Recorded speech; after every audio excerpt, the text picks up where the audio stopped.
Welcome and thank you for joining us on this episode of Wellbeing here on AG4 TV Radio. My name is Antonietta Kalunta. We all feel sad at one point or another. Sadness triggered by various circumstances, really. But one salient question is, at what point does that dark hole become an issue that you must seek help for?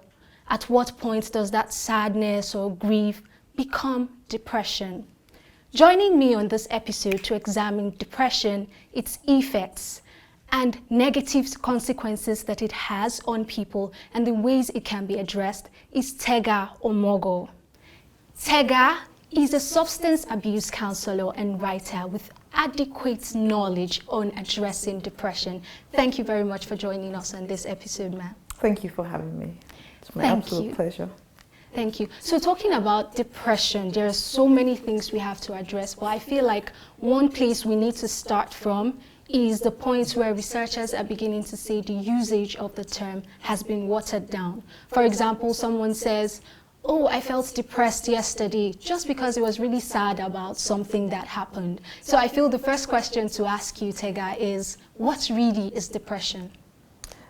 Depression is a mental health disorder. It can also be called a mood disorder.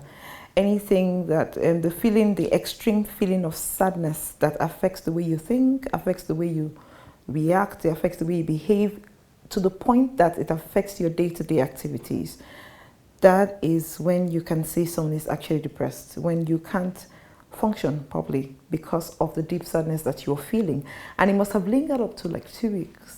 Consistently 2 weeks, and then also you had to have been in a point where you don't know what it is that is causing it. Okay. That's when you can say it's a mental health disorder, as opposed to sadness. Sadness is a reaction to something that has happened, a response or a reaction to something that has happened, grief, loss, disappointment, whatever that is. So sadness is, there's a reason why most times with depression, you really can't tell what it is, but it's crippling you and the way you react to stuff and the way you live your day-to-day activities, yes. But if sadness comes from, circumstances that just happen, can sadness lead to that depression? Absolutely, it can. It can lead to depression. It can, some people would define depression actually as deep sadness, extreme sadness. Do you understand? That has been prolonged. But I think that for you to know that it's a mental disorder, it has to be that it can be helped. Sometimes when I'm feeling down, I try to start to ask myself, how did I get here? What triggered this? What happened? What did I hear? What did I do? Who spoke to me? I don't know if you understand what I'm saying. So when you start to backtrack and you get a hold of what it is that is wrong with you, perspective can change stuff. Because most times our ignorance is what causes such fear and such feelings. When you know that, okay, like I have an issue here, and then I'm just feeling this is really sad, you now start going back to what caused it. You know that, okay, maybe it's an illness. And then you now know that, okay, what can I do about this situation? Once you know what you can do about the situation, somehow your mood it elevates. You just realize that, okay, something can be done. It is the feeling of hopelessness, worthlessness. That comes with depression. Yes. So how prevalent is depression in today's society? Fantastic question. Now, you see, Google says that in Nigeria, it's very common, and there are like 1.5 million cases that are reported. I'm not sure how they got that statistics. I'm so sure that there are more. Exactly, because I was about to say, looking at our society and how mental health disorders we're not so, unlike the Western societies, I don't think Nigerians report situations like this. I think it just came up this just started when the suicide rate spiked up. And that's when we started to hear, okay, take care of your mental health.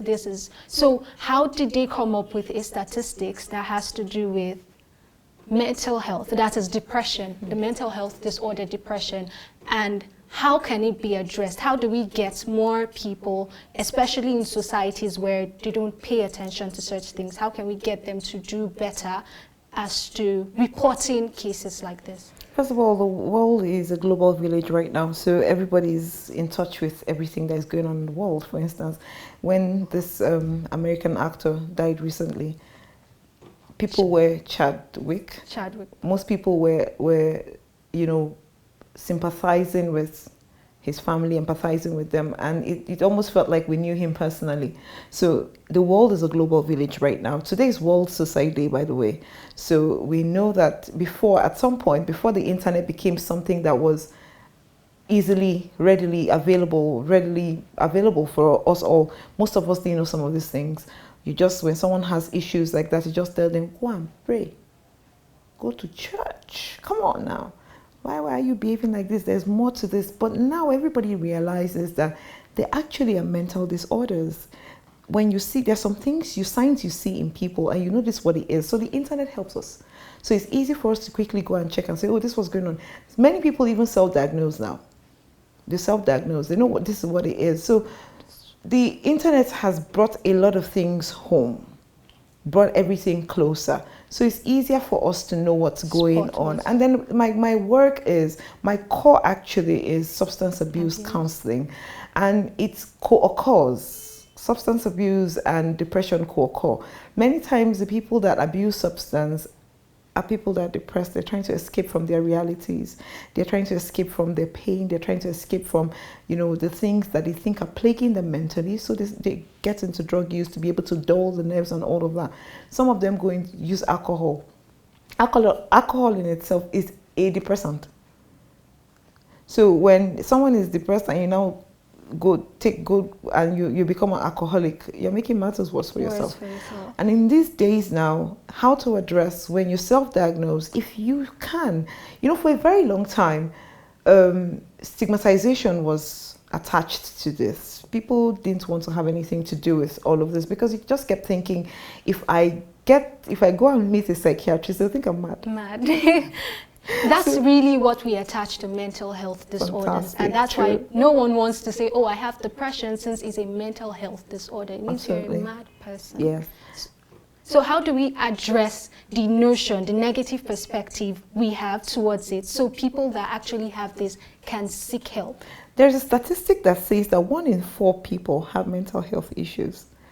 1 in 4. So now if you're going to do the math with 200 million Nigerians, 1 in 4 is how many? You can imagine that means how many of us in this room right now, then 1 out of the number of us, or 2 out of the number of us, or 3 out of the number. If there are 12 people here, that means 3 people have mental health issues, which simply means that it is prevalent. There are different types of mental disorders, and everybody should know that it's like having fever. Anything can happen. One of the things that happens with people that have depression is changes in neurotransmitter levels. That can happen to anyone. I can quickly talk about anxiety, for instance. Let me go back there. I was ill not long ago, less than 2 years ago. I was really ill, and I think my body went through a traumatic stage. I just didn't understand. I was fatally ill, so my body didn't understand what was going on. So when I came out of the hospital, I was recuperating physically, but mentally something was off. Okay. I wasn't going mad, of course, but I had a lot of anxiety attacks. I was having panic attacks because I couldn't get what I was feeling. But that was my body reacting to my brain reacting to what my body had gone through. I think my brain just started to process everything that my body had gone through. So one day I was in the hospital. I went for my regular, follow-up checkup. And then when I was there, I met one of the doctors who was really kind to me. And then she said to me that, so I asked, I said, I don't know why I'm feeling the way I'm feeling, but I think I'm having anxiety attacks, because I Googled it and I realized that these are the symptoms that I'm having. And she said to me, you need to see a psychiatrist. I could quickly, book an appointment for you. That was the last time I spoke to her. I told myself, now they think I'm mad. So this is the thing, stigmatization. We're afraid of being called mad, but that's not what it should be. It is treatable. It's treatable. People should seek help. When you have issues you can't understand, just find a psychotherapist, a clinical psychologist, or a psychiatrist and speak to one. Okay, or a psychiatrist. Now let's back up a bit because we need to understand who is at risk of falling into depression. You mentioned people who abuse substances. You mentioned also illnesses. So who else? Who can be at risk of falling into depression? In doing research for depression, I came across a very disturbing, statistic that said that it can cut across even with children. That's the thing, and it varies in degrees, because in a child, like I do a lot of educating and enlightening. When I'm talking concerning children, I tell parents and teachers that every time a child has a problem, don't dismiss it. It is valid. Their problems are valid for their age. You as an adult, okay, well, let's go accordingly. As a child, a teenager will probably look at the child and say, that's your problem, it's not a problem. I have real problems. I have real things that are bothering me. And then the teenager, the young adult will tell the teenager, really, is that your problem? Then the adult will tell, do you understand what I'm saying? So everybody's issues are valid. It cuts across. It can come from the children are depressed from bullying in school. People are bullying them, they're not doing well in their grades. And then they have no one to really talk to. Depression can attack anyone at any time. It is a chemical reaction in your brain that causes your mood to alter, so you can attack anyone at any time. Yes. Okay, so a quick question. Are there types of depression? Absolutely. Hold your thoughts. We'll take a break now. We're speaking with Tega Omogo, who is a substance abuse counselor and writer with knowledge on depression. When we return, she'll be telling us about the types of depression. Stay with us.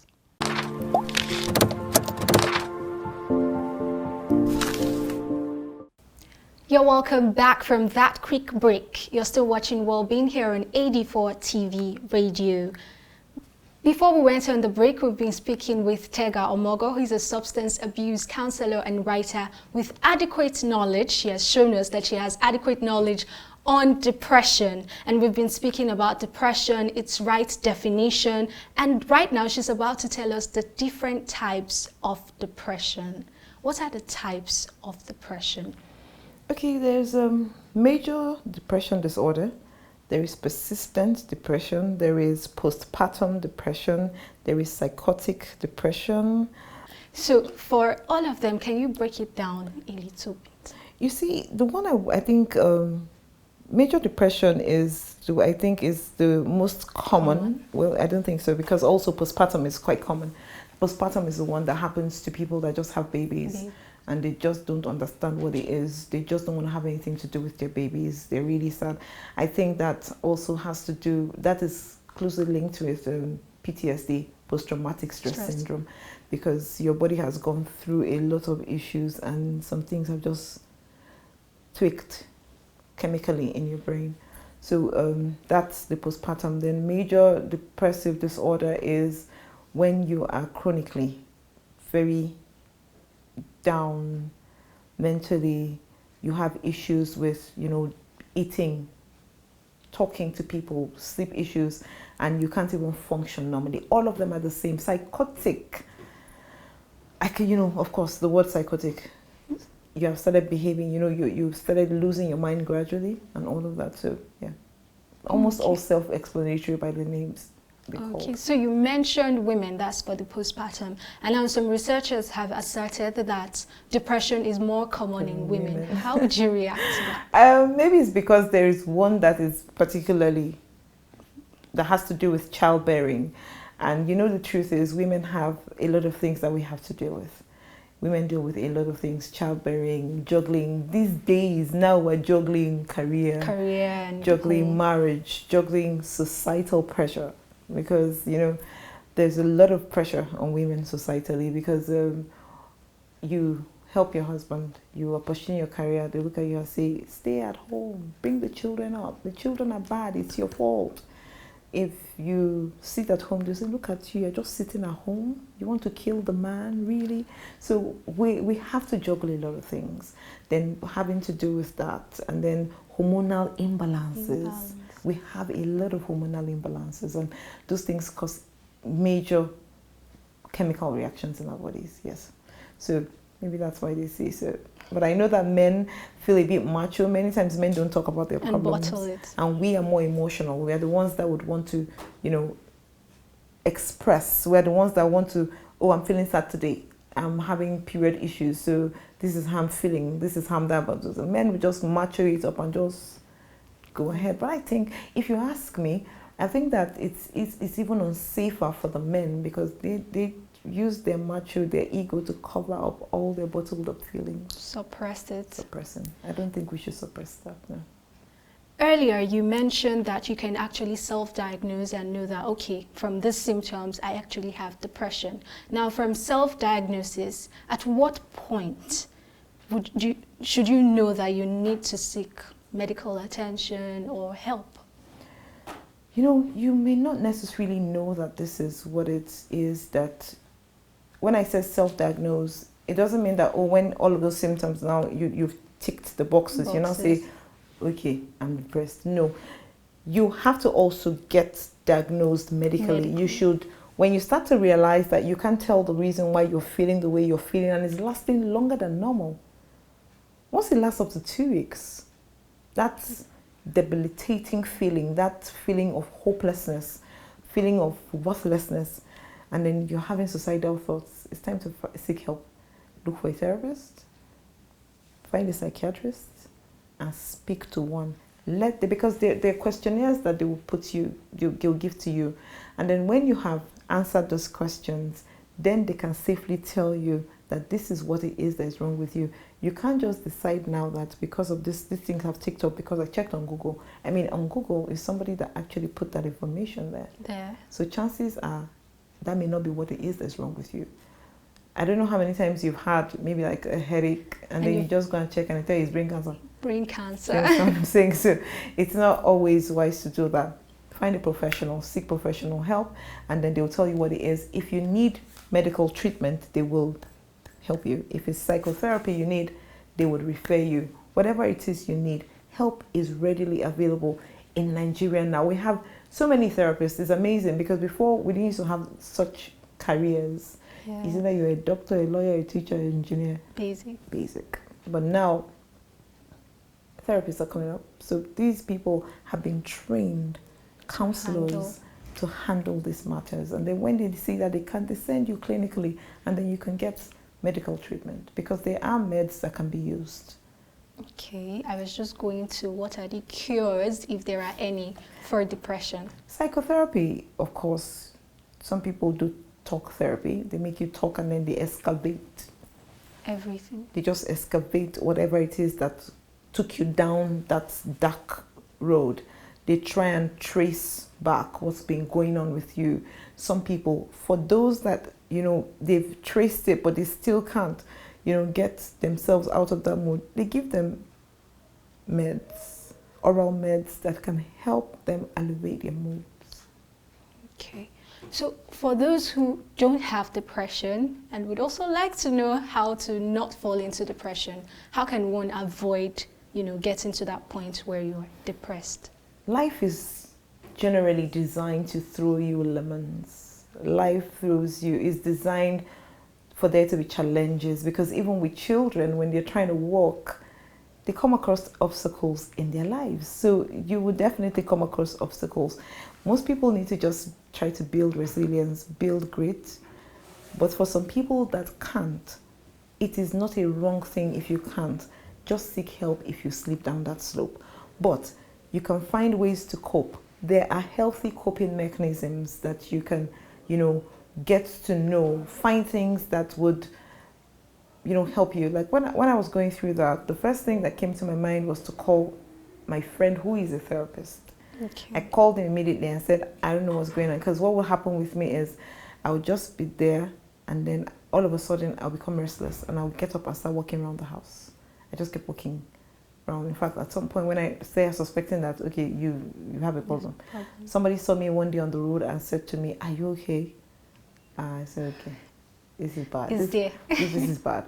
But, because they could have easily thought I was exercising because walking around the estate. But for someone to stop me and say, are you okay? That means the person probably saw something that wasn't, right. I started to now find ways to cope with when my restlessness happens. When I start to feel the feeling of restlessness come, at some point, in fact, I think they gave me, they prescribed something for me. It made me calm. Like an antidepressant. I didn't think it was an antidepressant at the time, but it was one of the meds that they had given me from the hospital. So when I took it, I realized that it made me calm down. But coming from a place of addiction, I didn't want to get into that. So I called the therapist, and then he started talking me through stuff, and he started telling me, remember this, remember that. So I got busy. I immediately got busy. Anything there was to do at the time, I started doing courses. If there was any function somewhere, I'll go. Anything to take my mind off what it was that was going on with me. But the thing about this is, you have to do it by yourself most times, because the next person that doesn't understand what you're going through will never understand how to help you. Well, if the person doesn't understand how to help you, because I feel like most times, for example, the person who asked you on the road, I feel like we need to move past just inquiring. So what do we do to help a loved one who is suffering from depression? I always tell people, please don't tell me if you need me, I'll be there for you. Don't say that to me. Just be there. Because sometimes the person will not remember to call you when they need you. If you know that you have a loved one that is going through a difficult moment, the best you can do is just be there. I can just come to your house and sit down. I have work to do. I'll bring my laptop, sit in your house and just be there. Bring food along and sit with you. That's me being there for you. We need to develop empathy. People need to develop empathy much more than popularity. Because more people look for, oh, she's depressed, and then they'll take a picture of you and it's on Instagram. Oh, I saw her jumping off the fence. Oh, I saw her acting funny. And then the next thing is on every social media platform that they know. But what we need to do is develop empathy. People are going through stuff. Everybody's going through something. Everybody's dealing with one thing or the other. And it's on different levels, different grades. So different degrees, I apologize. So I believe that people should develop empathy. Empathy says, I'm here with you. I'm holding your hand through this. Even though I may not necessarily understand what you're going through, but I'm holding your hand through this. I'm here for you. Don't tell me if you need me, call me. I will not remember to call you because I don't even want to call you.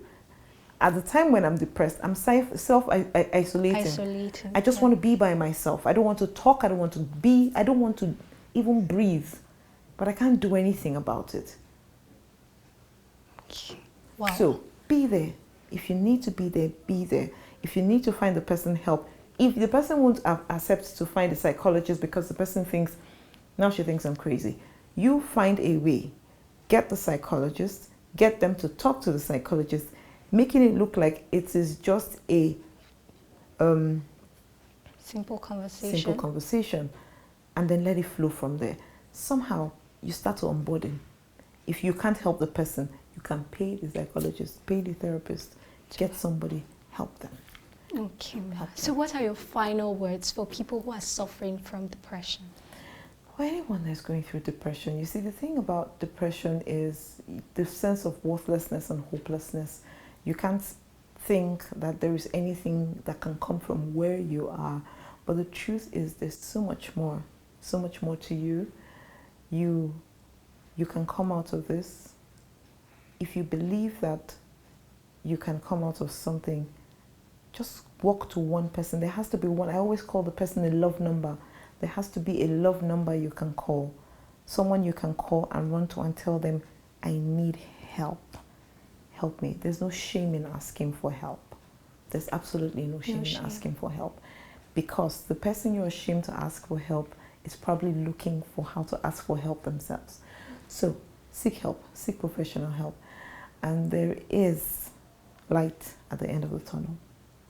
Seek help, seek professional help. We've been listening to Tega Omogo, who is a substance abuse counselor and writer with adequate knowledge on depression. Thank you for the wealth of knowledge you brought on this program. We really appreciate it. Okay, so the first step to beating depression and anxiety is understanding and accepting that you have the will and the power to do it. My name is Anthonietta Kalunta, and until I hit your screen again, keep fighting.